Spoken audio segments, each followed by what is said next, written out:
Duke Ellington was an American musical pioneer, a jazz icon. He was one of the biggest names in entertainment during the Harlem Renaissance era, and he was, by all accounts, a ladies' man. And that's not necessarily a bad thing to be, except for when you're married. Yes, Duke Ellington had been married to his high school sweetheart, Edna, since he was 19 years old, and he was never known to be faithful. By the end of the 1920s, Edna had had enough, and she slashed his face. But will we ever know exactly why, meaning which side chick was the final straw? Let's get into it. But first, if you like these videos about your favorite and most scandalous celebrities from yesteryear that make the Ty Said What Ty Said channel a time capsule for the culture, subscribe and hit the notification bell so that you can know every time that I upload one of these videos or every time that I live stream. And comment, "I subscribed" in the comment section so that I can say hello to you. Now, on to why you're here. If you do a Google image search of Duke Ellington, you might see something like this. These are the images that came up for me. You might immediately notice that his profile shots are of the right side of his face. Well, there's a reason for that. The short answer is, Duke likes sleeping with a lot of women. His wife didn't like that he liked sleeping with a lot of women, so she slashed the left side of his face after she got fed up with it. But obviously, we can go a little deeper. On July 12, 1918, Duke Ellington married Edna Thompson, his high school sweetheart. The following year, their one and only child was born, a boy who they named Mercer Ellington. For many young men, the thought of being a full-time family man committed to only one woman by the age of 20 might seem like a little too much to take on. All of that was certainly too much commitment for the Duke, so he lived up to his royal title and went on a quest to sow his royal oats. By 1923, just a few years after his son was born, Duke Ellington was already leading his big band called Duke Ellington and his Orchestra. His name was huge, and with fame came groupies, and Duke was not one to turn them down. According to his bandmates, he kept a woman, sometimes many women, in every city he toured.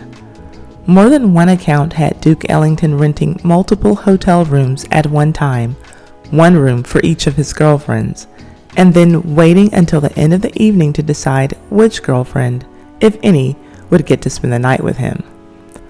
My. From the time that Duke Ellington and his orchestra got their start, his fame only grew bigger and faster each year. By 1927, Duke Ellington was the featured act at the world-famous Cotton Club in Harlem.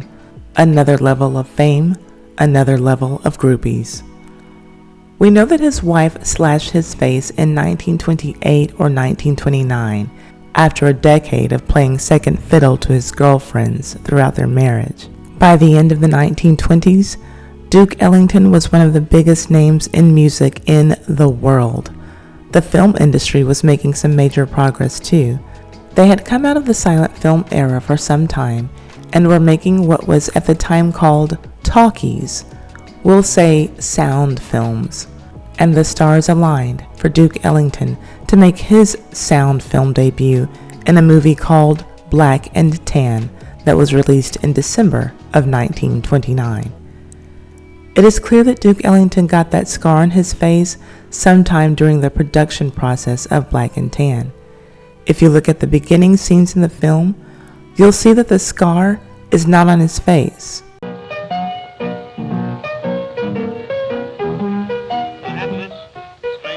You just hold high C all the way through while the saxophone section gives you a little organ for us. What's coming in here like this? Brother, remove your anatomy from that mahogany. We come here to move it today.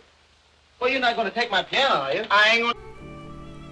However, in the last scene of Black and Tan, the scar is clearly visible. Play me the Black and Tan fantasy.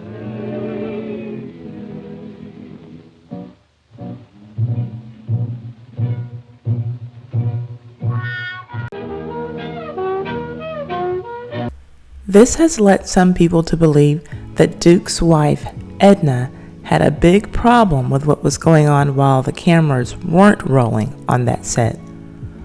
All that we know for sure is that at some point during filming, Duke and Edna had a huge argument about his cheating, and then she slashed his face with a razor. Duke cheated with so many women, it's hard to pin down which one was the last straw, but a number of Duke Ellington historians believe that it was his black and tan co-star and leading lady, Fredi Washington, who earned him the slash across his cheek. Fredi was an actress and dancer.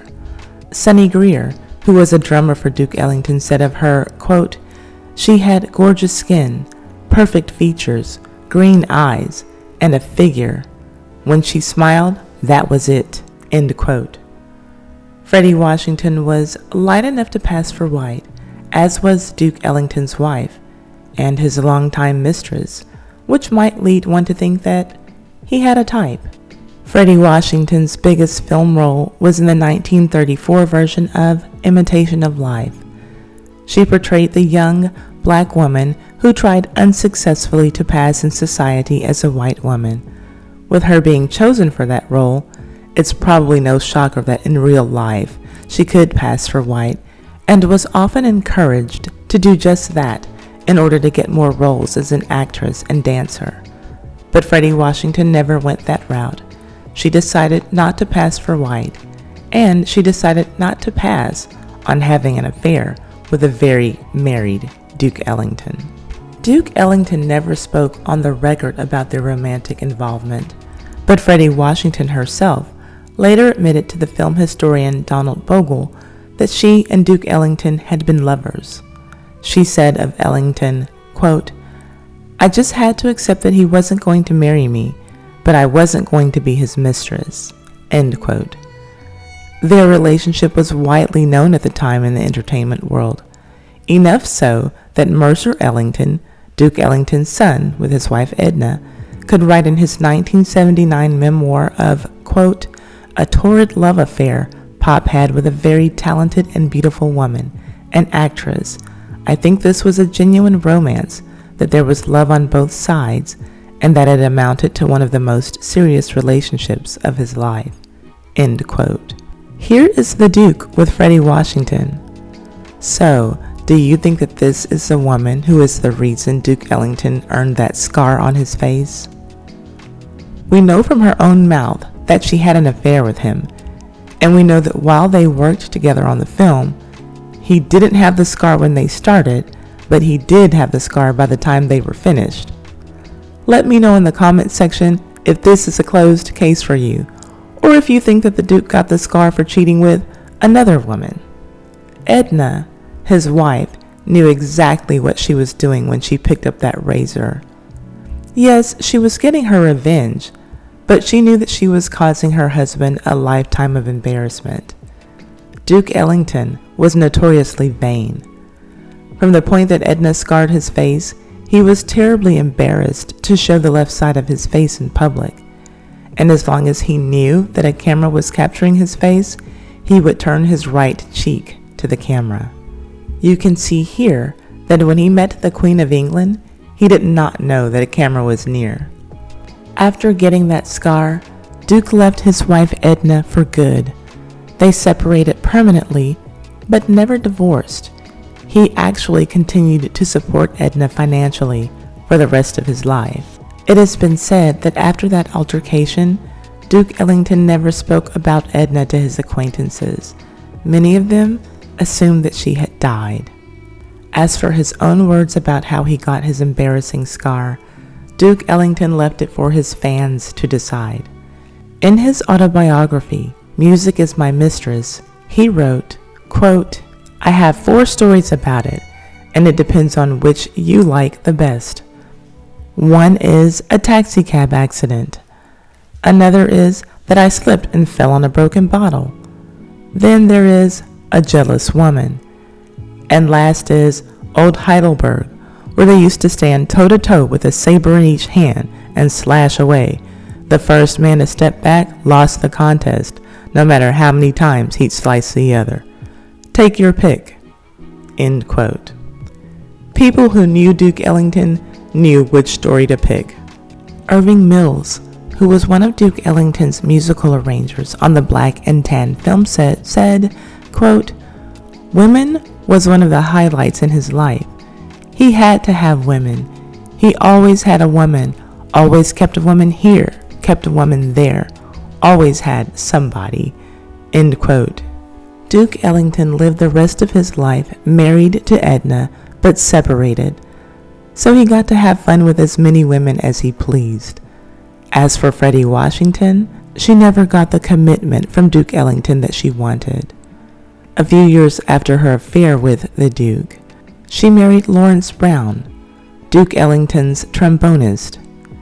He was one of a number of Duke's orchestra musicians who liked to date Duke Ellington's ex-girlfriends.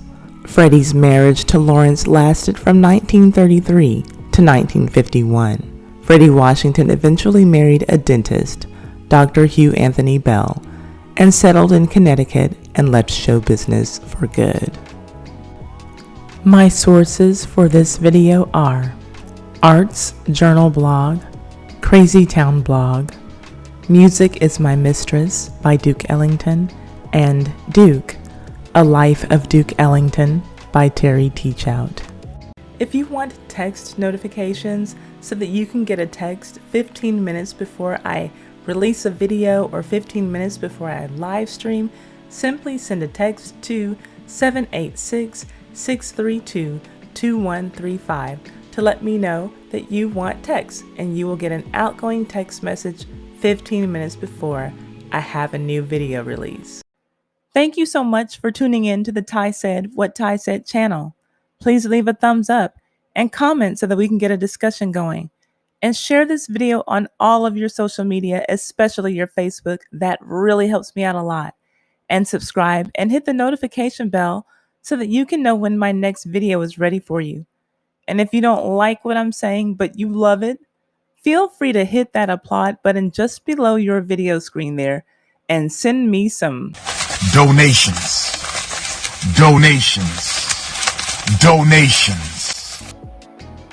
Yeah, baby. See you on the next video.